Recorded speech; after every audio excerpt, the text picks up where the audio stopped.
Oke, kita hari ini mau ngobrolin sesuatu yang kedengarannya rumit. Tapi sebetulnya ini adalah bahasanya dunia bisnis dan keuangan. Jadi lupain dulu deh daftar aturan yang kaku.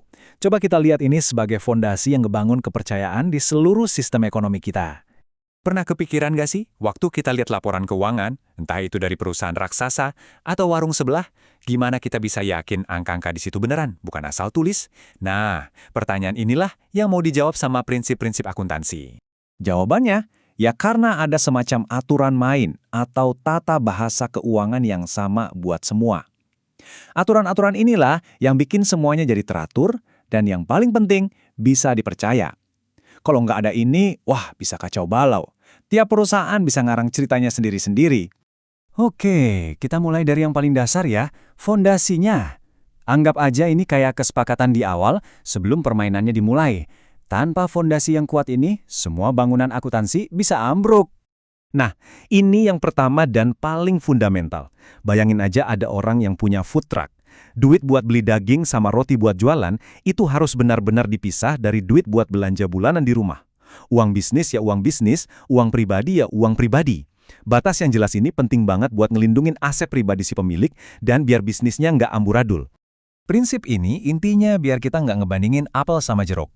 Jadi semua transaksi, mau itu beli mesin dari Jerman atau jualan di dalam negeri, semuanya harus dicatat pakai satu mata uang yang sama. Misalnya, rupiah.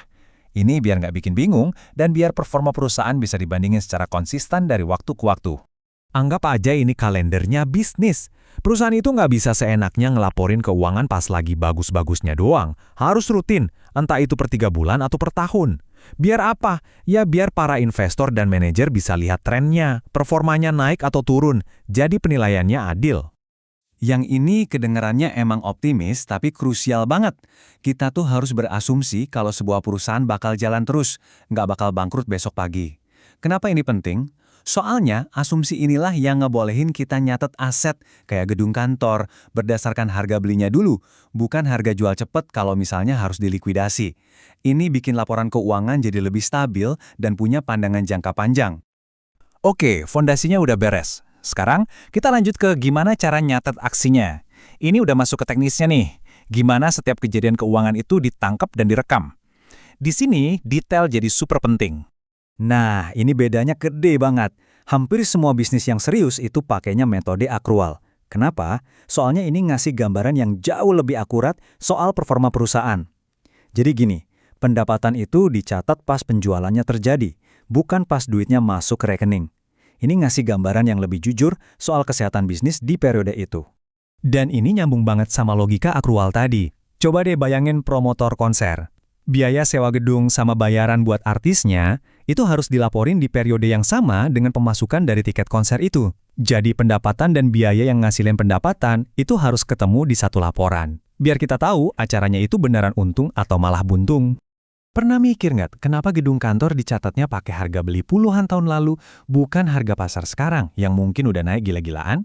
Jawabannya, objektivitas. Harga beli itu fakta. Ada buktinya, ada kwitansinya. Kalau harga pasar, wah itu bisa berubah-ubah, subjektif banget. Jadi, akuntansi itu lebih milih kepastian daripada spekulasi. Sekarang kita geser sedikit ya, dari aturan yang hitam putih ke prinsip yang butuh kebijaksanaan profesional. Ini tuh kayak kompas moralnya para akuntan, terutama waktu mereka harus ngadepin area abu-abu, di mana integritas jadi penentu segalanya. Prinsip-prinsip ini tuh kayak pagar pengaman. Konservatisme itu mencegah laporan kelihatan terlalu optimis. Materialitas itu biar laporan nggak dipenuhi detail-detail kecil yang nggak penting. Dan pengungkapan penuh, ini penting banget, memastikan nggak ada rahasia besar yang disembunyiin. Kalau ini dilanggar, ya bisa kejadian skandal gede kayak kasus Enron. Kalau yang ini lebih dari sekedar aturan. Ini adalah komitmen pada kepercayaan publik. Setiap poin etika ini adalah tiang penyangga yang nopang seluruh profesi akuntansi. Kalau satu aja roboh, kepercayaan orang ke laporan keuangan bisa langsung ambyar. Jadi, kita udah ngebahas semua prinsip ini. Tapi ujung-ujungnya buat apa sih? Nah, ayo kita sambungin titik-titiknya. Gimana semua aturan ini ngegabung jadi sesuatu yang nyata dan berdampak buat kita semua. Semua prinsip yang kita bahas tadi, itu ibaratnya batu bata sama semennya. Terus, bangunan yang jadinya apa? Ya 3 laporan utama ini, neraca, laporan laba rugi, dan laporan arus kas. Inilah produk akhirnya, inilah cerita keuangan perusahaan yang disajikan pakai bahasa universal akuntansi. Tapi, bahkan ketiga laporan ini, dengan segala kerumitannya, pada akhirnya cuma melayani satu tujuan utama. Seluruh kerangka kerja yang kompleks ini, semua aturan dan etika, semuanya mengerucut pada satu tujuan tunggal yang super penting. Ini dia, inilah tujuan akhirnya. Sesederhana, untuk ngasih gambaran yang jujur, wajar, dan objektif tentang kondisi keuangan sebuah perusahaan. Inilah yang bikin investor bisa ngebandingin antar perusahaan, regulator bisa ngawasin, dan publik bisa percaya sama sistem ekonomi kita. Oke, saya bakal tutup dengan satu pemikiran ini buat Anda. Setelah kita paham betapa pentingnya semua fondasi ini, coba bayangin apa jadinya kalau aturan-aturan ini sengaja dilanggar. Skandal akuntansi terbesar dalam sejarah. Dari Enron sampai WorldCom, semuanya mulai dari sini, pelanggaran terhadap kepercayaan. Terus, dampaknya buat jutaan investor dan karyawan gimana?